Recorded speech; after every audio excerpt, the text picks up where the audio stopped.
Epic Gamers!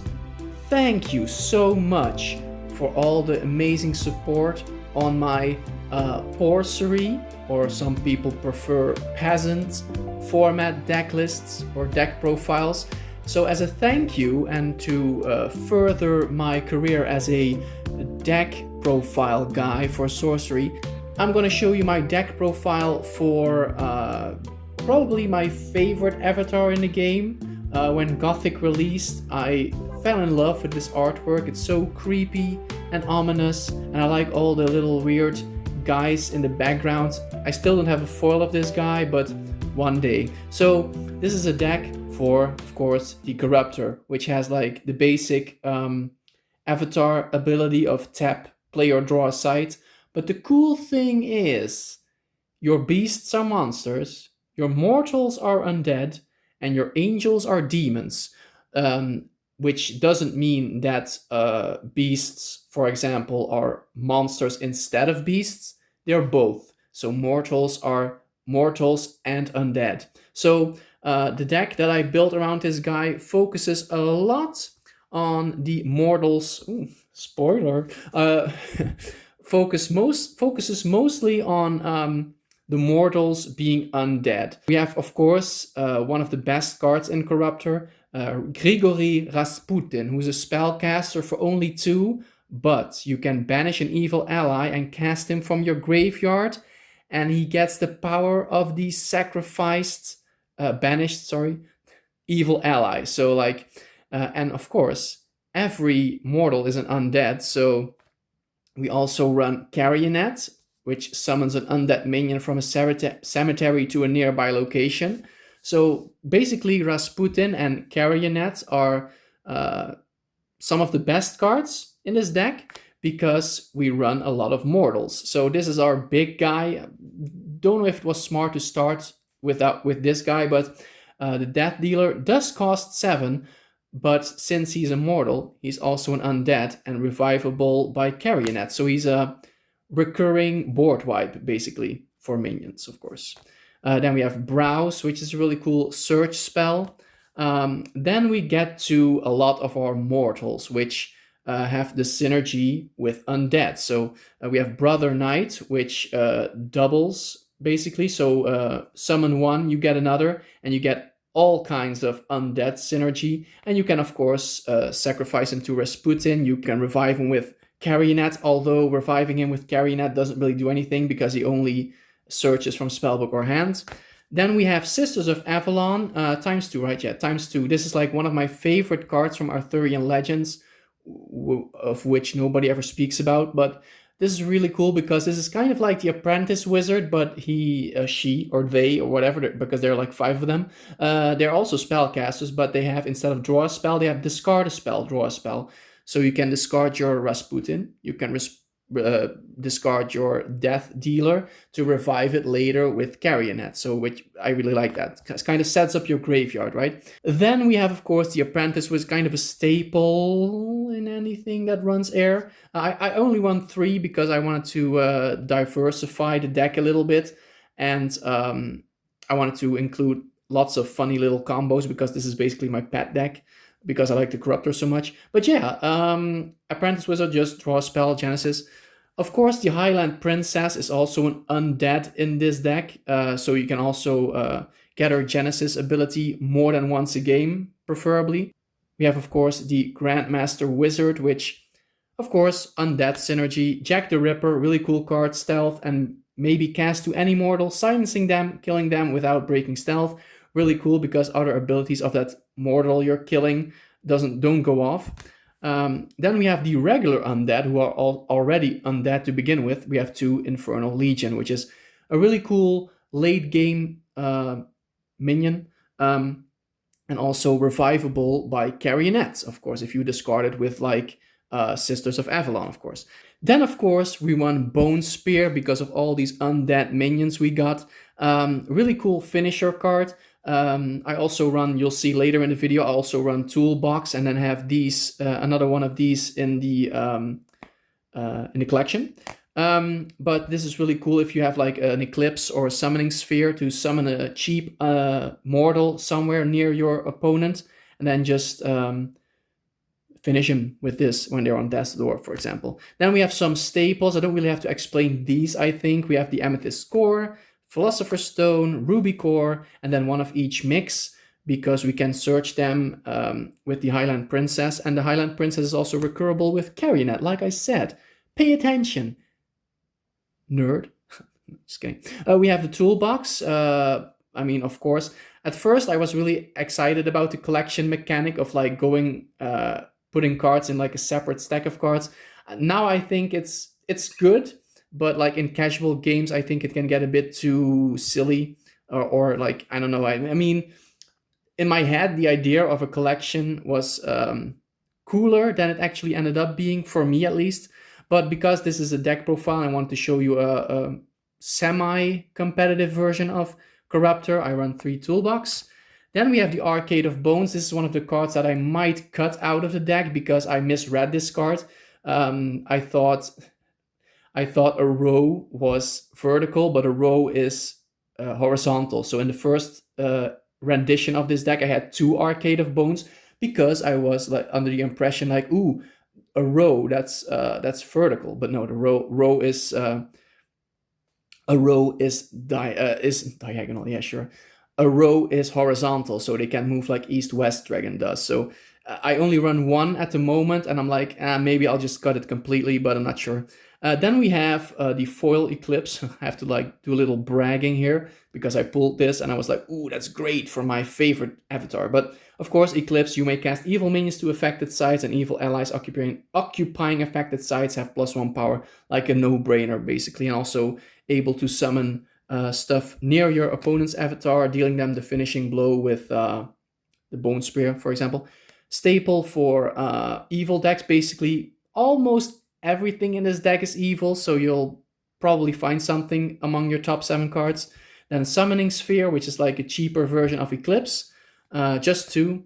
Then we have the Black Plague and the Great Famine, because you have to get down with the sickness, right? Poison Nova, 1 foil. Damn, looks good, but this is like a really nice card if you're getting surrounded by your opponent's minions and you have nowhere to run. You run Poison Nova and you get rid of them, right? Damn, only 2 because I was running tight for space, but maybe I'll get the 3 at one point. Avenging Angel is also a really cool card. Also evil because she's also a demon in this deck. So really cool comeback card after one of your allies gets destroyed by your opponent, and then next turn you get Avenging Angel, who is airborne, but also has charge and lethal when an ally died last turn. Really cool signed copies by the artists, by the way. Humble brag. Okay. Then we have the Fallen Angel. I don't know if this is like a really meta-relevant card for Corruptor, but I just think it's a really cool artwork, and I think it's really cool that because they're an angel, they're also a demon, so they're inherently have the +1, so they're a 4-cost 4 power guy, right? Yeah. We have the Redcap Powries and the Warhorse, 2 charge minions. So in late game, if you have enough mana to spend, you can summon the Warhorse, summon the Powries, put them on top, and then dang, bang, bang, and you can like move across the realm pretty easily with 2 charge minions. So yeah, and the Powries are just really, I think they're really funny. I think they're really cool.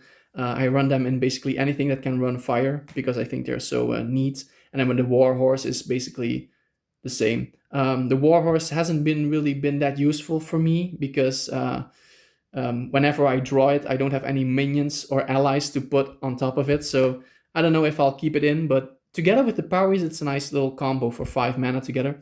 We have Pact with the Devil, just like a nice draw spell, and you have a lot of spellcasters in this deck as well, so you can just sacrifice them and draw 3 cards. Pretty sick. We have Infiltrate.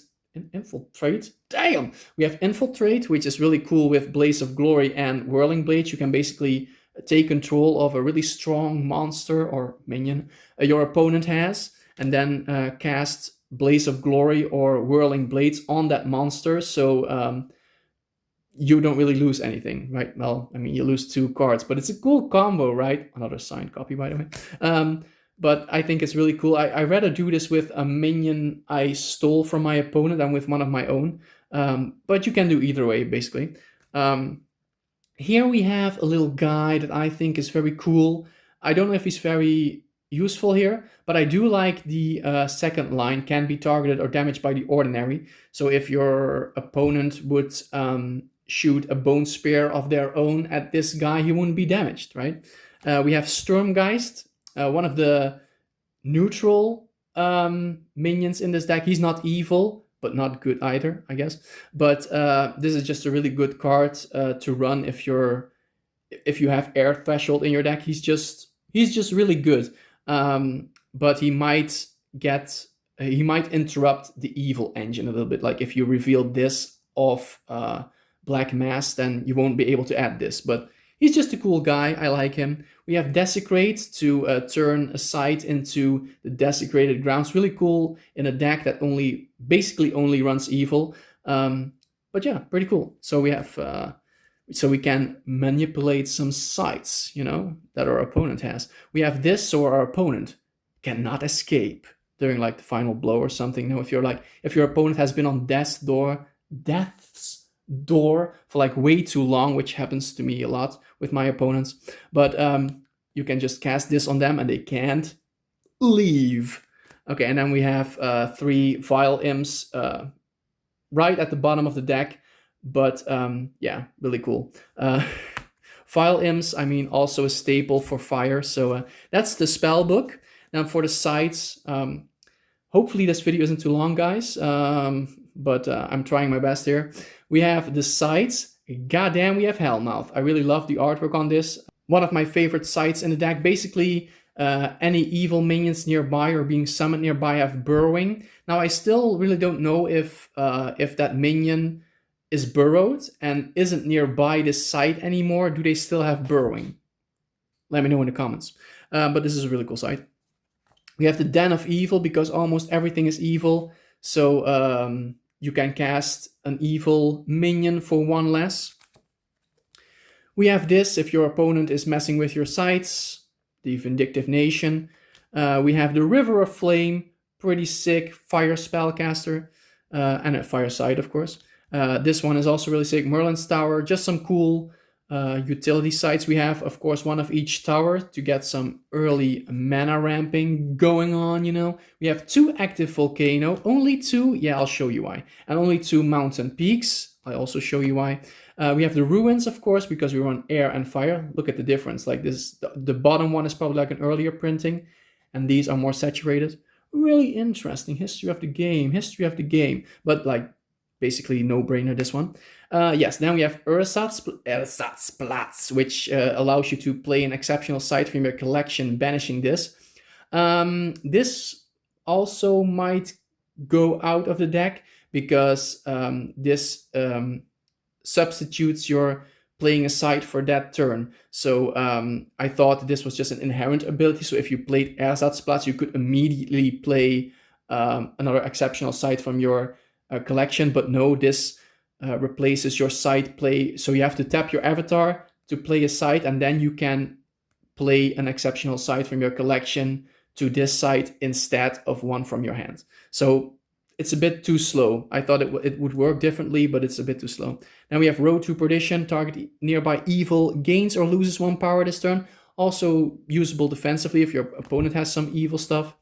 Dread Thicket, which is really cool, which is a really cool combo with like I mentioned, the Powies and the Warhorse, like bam, bam, and you can just ram, bam, bam, and it can be defended. I can explain very well, right? We have the Funeral Pyre in foil. I love how I need to mention it's in foil, but that's like a really cool card against graveyard decks, and it looks really pretty. Then we have the River of Blood ×2. All healing is halved if your opponent likes to heal. Hell no. Then we have Perilous Bridge to a nice site to play around your avatar. And then we have the Sinister Pond.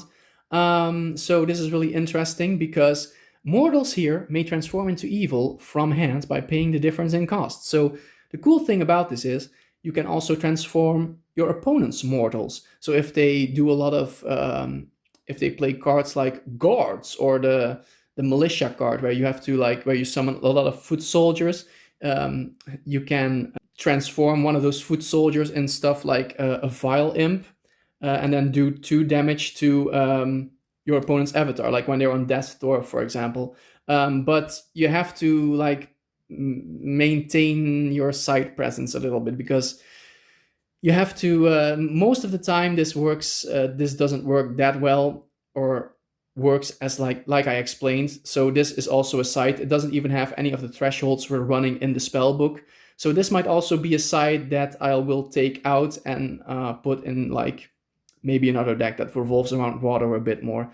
But if it works, it's really fun, and the artwork is also very cool. Of course, we have the collection, which revolves around Ersatzplatz. So we have the third active volcano and mountain peaks in the collection.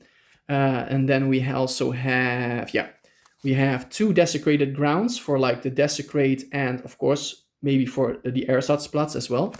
And then we have the second funeral pyre, also for Ersatzplatz. But like I said, Ersatzplatz is a little bit slow, like I explained. So maybe I will think of something else to do. But we have some, and here are some ordinary spells for toolbox. So we have Bone Spear, Grapple Shot, Murder of Crows, really nice. Detonate is also really nice, and then Teleport. So that's the Corruptor deck. Damn, these cards are glaring again. Sorry about that. Yeah, this is our Corruptor deck, my favorite avatar in the game. Let me know what you think about this deck, what I might have to change. This is like I said, my pet deck, so I'm like constantly editing it and playing with it and like changing things about it. But I really like the Corruptor because he warps the world in my image. And isn't that very nice of him to do? I think so too. I'll see you in the next video. Let me know what you think about this deck. Let me know what your favorite pet avatar is, and if you have some cool decks for them as well. So see you next time, where I will build a I don't know. Bye!